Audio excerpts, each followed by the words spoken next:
is a totally unplanned video. This past weekend I created a background on this page, and I didn't like it at all. It was just too many colors, and yes, it didn't came out the way I thought it would. In any case, I set it aside, and this morning I planned to start some videos on making backgrounds and collage papers and decorative papers. In any case, I looked at the page again that I created the weekend, and suddenly I knew what to do. So this is the result. And then I thought, rather than starting the other videos that I planned, I really want to show you how to do this, because I thought it came out pretty nicely.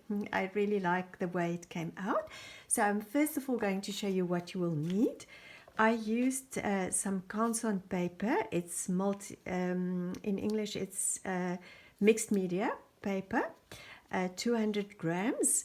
Yes, so as far as paper is concerned, it's a size A5. Then I used 3 colors of acrylic: the white, titanium white, the turquoise, and this olive green. I also used my Neocolor 2 crayons, just a variety of colors. You will see, it's not important to have specific colors.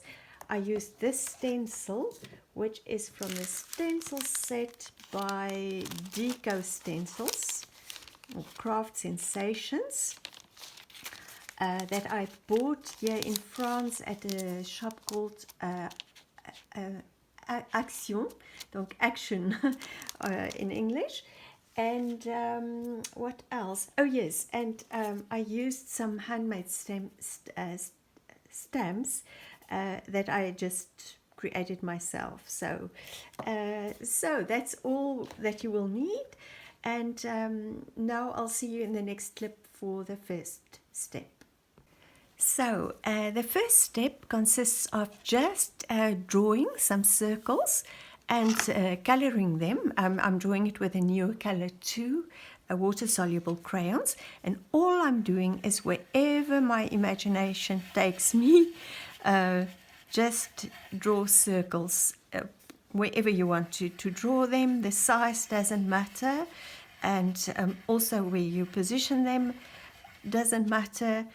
Just doing this, and so you can just take any color that you are drawn to. Don't pay too much attention to colors that coordinate, or just go with the flow.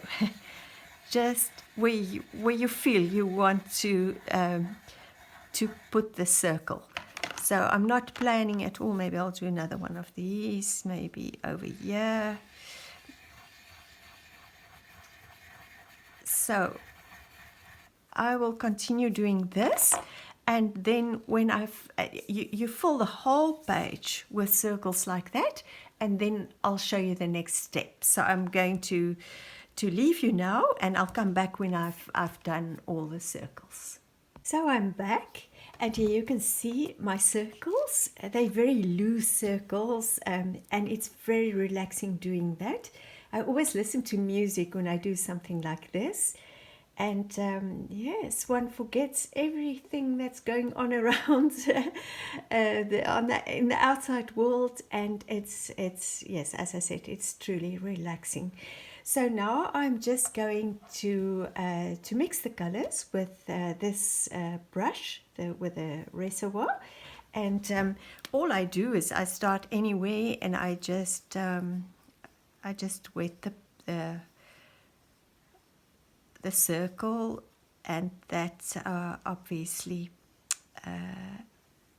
activates the pigment, and it's always wonderful to see how it comes alive. It's really great. Obviously one has to have some paper towels to clean the brush. That's important, otherwise the colors will mix, unless you want them to mix, but be careful with cool and warm colors, so they might make some mud if you're not careful about that. So I'm just going to go around. I try, when I've done one here, I always go a little bit further away so that that this one can dry, and then so it's easier to prevent that you end up with mud so that the colors don't mix. Okay, so I'm going to continue doing this, and then when I'm done, I'll be back. And I'm back again, and now you can see I blended all the colors. I might have said earlier mixing the colors. Sometimes I think in French and speak English.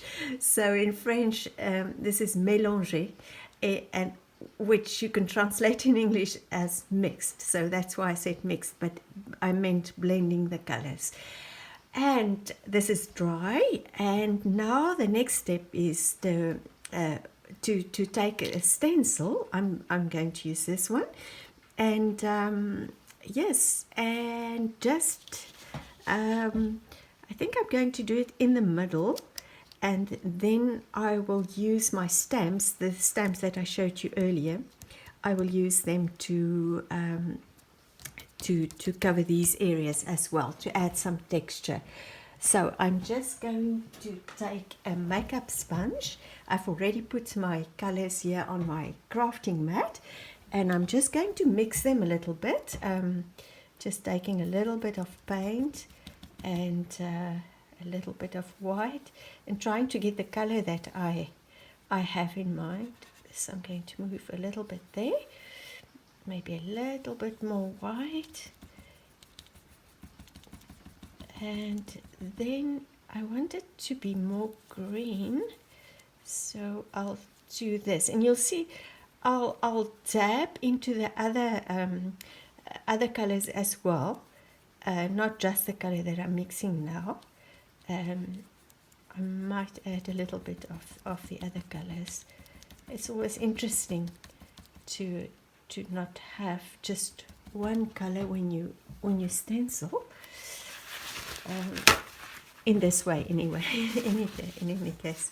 So I'm just going to clean my brush a little bit, and now I'm taking a chance here. I'm not going to fix the stencil, and I'm at a very awkward angle here, not to put my head under the camera. So I'm just adding the paint through the stencil, just dabbing. The table I'm working on is not very stable, so it might shake a little bit. Hope it doesn't shake in the video.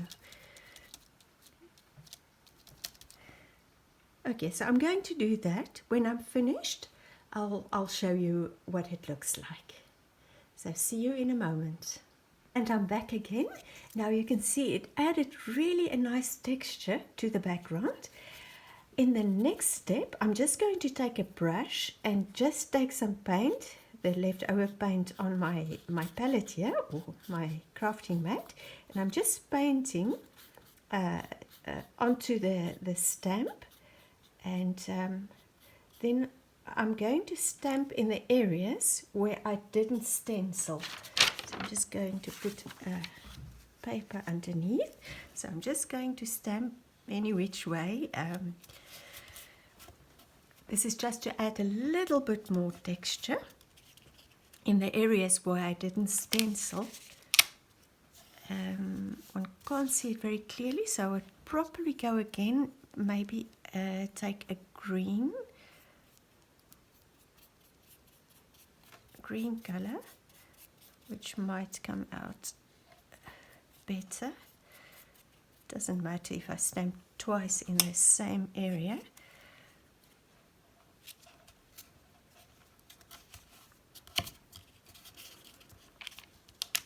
Yes, there you can see it much better.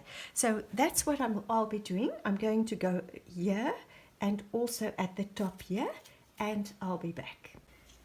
And here I'm back again. So I just want to show you how beautiful this is. So it makes for a beautiful texture.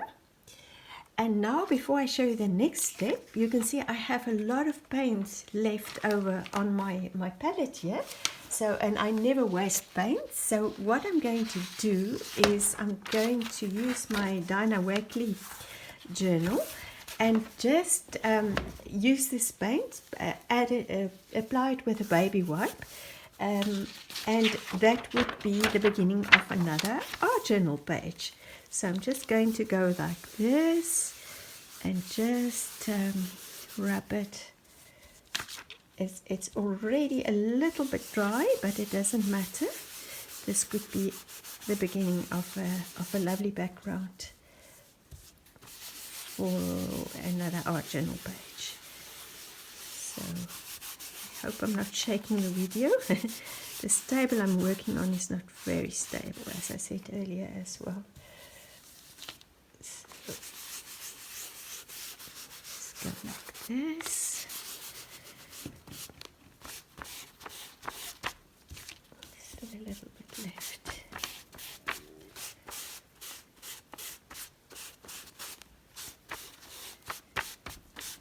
Okay, so that was just a little bit of an interlude, and I'll see what I'm going to do with this page.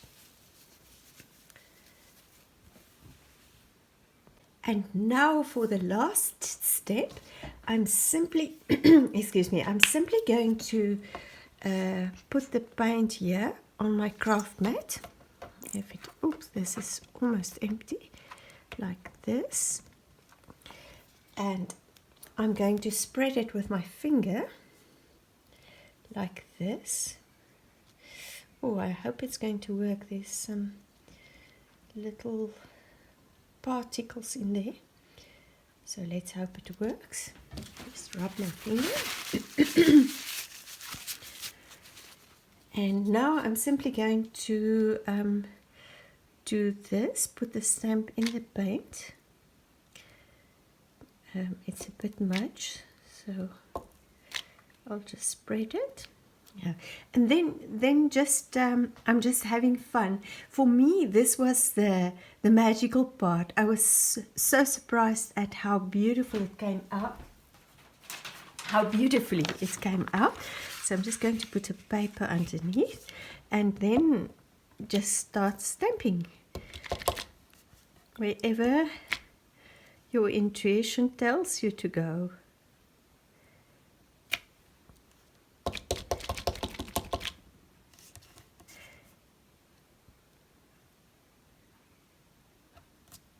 I quite like the organic feel of it. It's not perfect, but that's what gives it this wonderful interest. I find that really beautiful. It's also gliding a little bit, but that's absolutely fine. Oh, this one came out beautifully.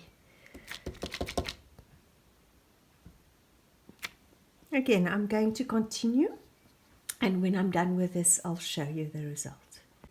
So here is the final page, the final background. I'm quite happy with it. I'll bring it a little bit closer so you can see. So I did the same project twice, and you can see it's more or less the same, but it is also different. So I'm very happy with this. I hope you will try this this way of making a background or creating a background. And just before I end this video, I just want to show you the page that I started with a leftover paint. There was some white paint still on my craft mat, so I used that with the same stamp to add to this page, to add a little bit of texture. What I also want to show you is another project where I basically started the second step in this these two pages, where I used the same technique of starting with a Neocolor 2 crayons, just drawing circles and then blending the paint. but you can see my intuition guided me completely to a different place, and the outcome is completely different. So I'll put the link to this this page in the comments below the video. Thank you for watching, and I hope to see you soon for another creative adventure. Take good care of yourself. Bye for now.